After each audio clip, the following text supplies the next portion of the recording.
হর হর মহাদেব। এই বছর বাবা অমরনাথ যাত্রার তারিখ কিন্তু ঘোষণা করে দেওয়া হয়েছে। 2025-এ অমরনাথ যাত্রার তারিখ হচ্ছে 3রা জুলাই থেকে 9ই আগস্ট অবধি। এই বছরে কিন্তু দিন সংখ্যা অনেকটাই কমে এসেছে। তাই তোমরা যারা ভাবছো এবছর বাবা অমরনাথের দর্শন করবে, তাদের কিন্তু প্রস্তুতি আগে থেকেই নিতে হবে। কারণ অমরনাথ যাত্রা কিন্তু একটু আলাদা বাকি সব যাত্রার থেকে। গত বছর আমার সৌভাগ্য হয়েছিল এই যাত্রা করার। এই যাত্রার প্রতিটা ধাপ নেই আজকের এই ভিডিও, যাতে তোমরা যারা প্রথমবার বাবা অমরনাথের দর্শনে যাচ্ছ তাদের কোনো রকম কোনো অসুবিধা না হয়। আশা করি এই ভিডিওটা তোমাদের ভালো লাগবে। ভিডিওটা পুরোটা দেখার অনুরোধ রইল।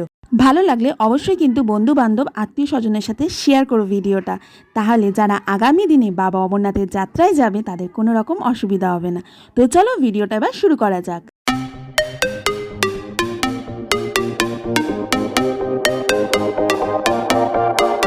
অমরনাথ যাত্রায় যাওয়ার আগে সাইনবোর্ডের এই ওয়েবসাইটটা সব সময় কিন্তু ফলো করতে হবে, কারণ বাবা অমরনাথ যাত্রার যাবতীয় তথ্য কিন্তু এই ওয়েবসাইটে প্রকাশিত হয়। অমরনাথ যাওয়ার কথা ভাবছো তো 3টে ধাপ কিন্তু ফলো করতে হবে। প্রথম হচ্ছে মেডিকেল, তারপর হচ্ছে রেজিস্ট্রেশন, আর তারপর হচ্ছে RFID কার্ড সংগ্রহ।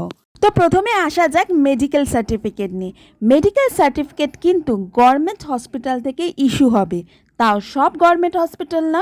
অমরনাথজি সাইন বোর্ডে যে সমস্ত হসপিটালের কথা উল্লেখ থাকবে একমাত্র সেখান থেকেই কিন্তু পাওয়া যাবে।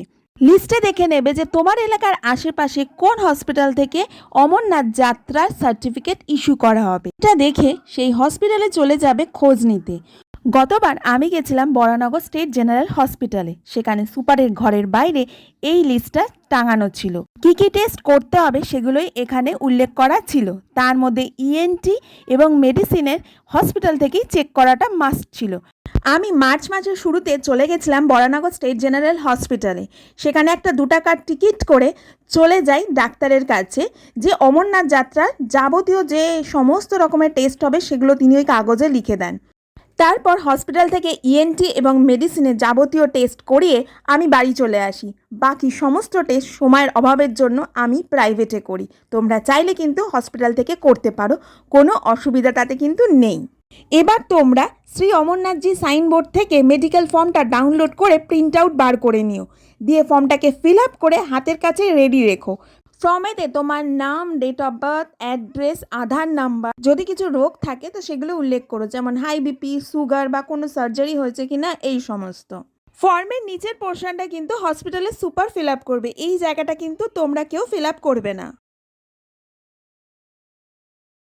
এবং অপেক্ষা করো কবে থেকে সুপারের সই ওই মেডিকেল ফিট সার্টিফিকেটে শুরু হবে। সেই দিন অনুযায়ী চটজলদি পৌঁছে যেও হসপিটালের সুপারের ঘরে। সেখানে তোমার যাবতীয় টেস্ট রিপোর্ট তার সাথে ফর্ম ফিল আপ করে ছবি অ্যাটাচ করে জমা দিবে, এবং সুপার সাইন করে দিলেই কিন্তু তবেই তোমার মেডিকেল ফিট সার্টিফিকেটটা কিন্তু রেজিস্ট্রেশনের জন্য কাজে লাগবে। আর হ্যাঁ, আধার কার্ড কিন্তু মাস্ট, ওটাও কিন্তু সাথে রেখো, অরিজিনাল প্লাস জেরক্স। হসপিটালের সুপার যখন সাইন করে দিয়েছিল তখন এই বাবদ আমাদের থেকে 100 টাকা করে নেওয়া হয়েছিল। গত বছর 15ই এপ্রিল থেকে শুরু হয়েছিল সুপারের সই করা মেডিকেল সার্টিফিকেটে। হয়ে তো গেল মেডিকেল সার্টিফিকেট, এবার হচ্ছে পরবর্তী ধাপ, সেটা হচ্ছে রেজিস্ট্রেশন। রেজিস্ট্রেশন 2 রকমভাবে করা যায়, এক হচ্ছে অফলাইন আর একটা হচ্ছে অনলাইন।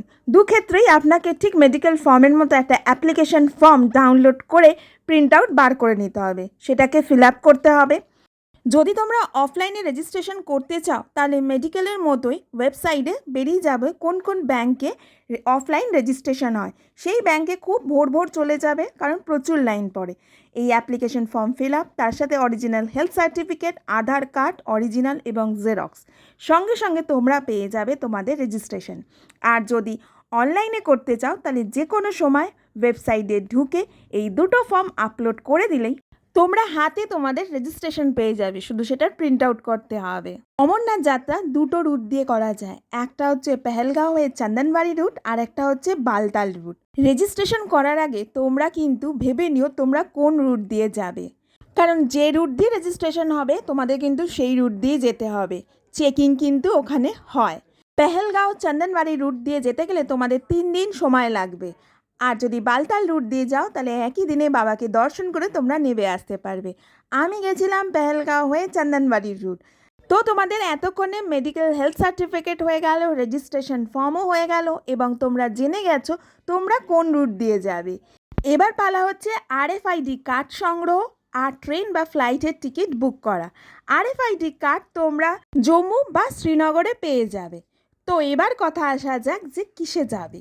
তোমরা চাইলে ট্রেনে যেতে পারো। ট্রেনে যেতে গেলে তোমাদের নামতে হবে জম্মু স্টেশন, সেখান থেকে ভগবতীনগর বেস ক্যাম্পে চলে যাবে। ওখান থেকেই তোমরা অনায়াসে পেয়ে যাবে আরএফআইডি কার্ড এবং ওখানকার কনভয়ের মাধ্যমে তোমরা পৌঁছে যাবে তোমাদের নির্দিষ্ট রুটে, সেটা হলো পেহেলগাঁও বা বালতাল। এছাড়া যদি তোমরা ফ্লাইটে যেতে চাও তাহলে সোজা নামবে শ্রীনগর, ওখানে একটা রাত কাটিয়ে পরের দিন প্রাইভেট কারে করে বেরিয়ে যাবে পান্থা চক। ওখানে তোমরা আরএফআইডি কার্ড সংগ্রহ করবে। ওখানে কিন্তু ভিড় বেশি হয় না, তো চটজলদির মধ্যেই তোমরা তোমাদের আরএফআইডি কার্ড পেয়ে যাবে। তারপর সেই আরএফআইডি কার্ড নিয়ে চলে যাও পেহেলগাঁও। সেই রাতটা পেহেলগাঁওয়ে থেকে তারপরের দিন ভোর ভোর মানে প্রায় ভোর 4টের সময় বেরিয়ে পড়ো চন্দনবাড়ির উদ্দেশ্যে। চেক পয়েন্ট কিন্তু ভোর 5টার সময়তেই খুলে যায়, চেকিং হয়। তারপর থেকে তোমরা শুরু করবে বাবা অমরনাথের যাত্রা।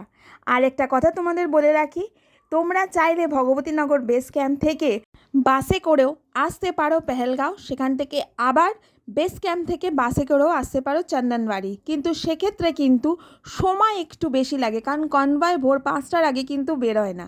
চন্দনবাড়ি থেকে যাত্রা শুরু করে তোমরা প্রথম রাত্রিটা থেকো শেষনাগ, তারপরের দিন ভোরবেলা শেষনাগ থেকে বেরিয়ে সেই রাত্রিটা থেকো তোমরা পঞ্চতারণী। তারপরের দিন পঞ্চতারণী থেকে বেরিয়ে বাবার পবিত্র গুহা দর্শন করে বালতালের পথে তোমরা সেই রাত্রিরেই নেমে এসো, যদি কোনো প্রাকৃতিক বিপর্যয় না ঘটে। আর যদি তোমরা বালতাল রুট দিয়ে যেতে চাও তাহলে তোমরা সেদিনকে বালতাল রুট থেকেই যাত্রা শুরু করে বাবাকে দর্শন করে নেমে আসতে পারবে। আরেকটা কথা বলে দিই, এখানে ঘোড়া এবং হেলিকপ্টারের অপশন রয়েছে। আমি যেমন অর্ধেকটা হেঁটে গেছি এবং বাকি অর্ধেকটা ঘোড়ায় গেছিলাম। ওখানে কিন্তু সাইনবোর্ডের তরফ থেকে ঘোড়ার রেট বেঁধে দেওয়া রয়েছে, তো সেই নিয়ে তোমাদের কোনো চিন্তা করার কারণ নেই। আর তাছাড়াও যদি তোমরা মনে করো তোমরা হেঁটে যাবে তাহলে ব্যাগপত্র পাওয়ার জন্যও কিন্তু ওখানে লোকজন পাওয়া যাবে এবং সমস্ত রেট কিন্তু ওখানকার সাইনবোর্ডের তরফ থেকে লেখা থাকে। তোমরা শুধু মনে করে পার্চিটা নিয়ে নিও। আর এই পবিত্র গুহার দর্শনে যাওয়ার পথে কিন্তু প্রচুর অজস্র ভান্ডারা রয়েছে, তো তোমাদের খাওয়া দাওয়ার কোনো অসুবিধা হবে না। তোমরা দর্শন করে বালতালে নেমে এসে সেই রাত্রিটা বালতালে থেকো। বালতালেও প্রচুর ক্যাম্প তোমরা পেয়ে যাবে থাকার জন্য। তারপরের দিন বালতাল থেকে শেয়ার গাড়ি বা বাসে করে তোমরা তোমাদের গন্তব্য হয়তো জম্মু বা শ্রীনগর বা কাটরা বৈষ্ণব দেবীর দর্শনে বেরিয়ে যেতে পারো। আমি গত বছর 2024-এ গেছিলাম বাবা অমরনাথের দর্শনে। একটা মেয়ে হিসাবে বলছি, ওখানে কিন্তু কোনো অসুবিধা তোমাদের হবে না।